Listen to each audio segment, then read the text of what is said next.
Macaques live in many parts of Japan, and one population of them has become famous all over the world for their inventiveness. These live on a tiny offshore island called Koshima. They're an isolated troop, and they've made some remarkable changes in their behavior.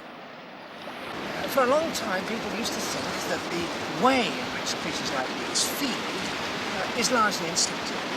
But then in 1952, scientists came to this island, and in order to entice the monkeys out into the open so that they can observe them more closely, they started offering them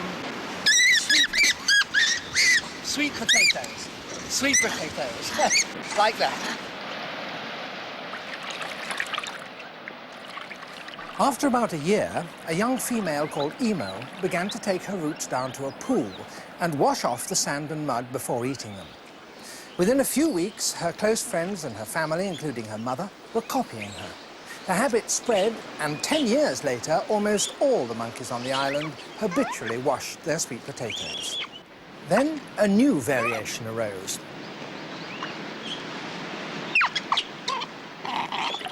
Instead of using fresh water, the monkeys took the roots down to the sea and washed them there, even when they were clean already.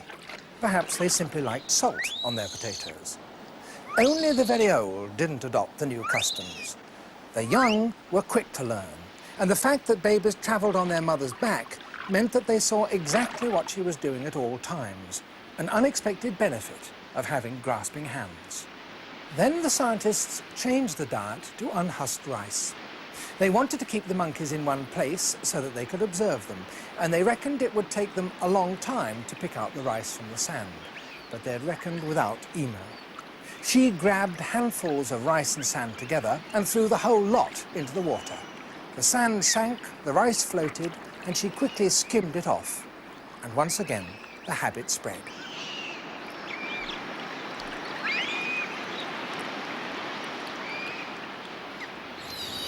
This ability and indeed readiness to copy and learn from your contemporaries and your elders results in the community having shared skills, shared knowledge, shared ways of doing things, having in fact a shared culture.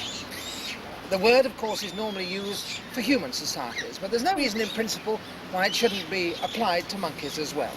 And what this troop of monkeys have done is to develop a simple culture.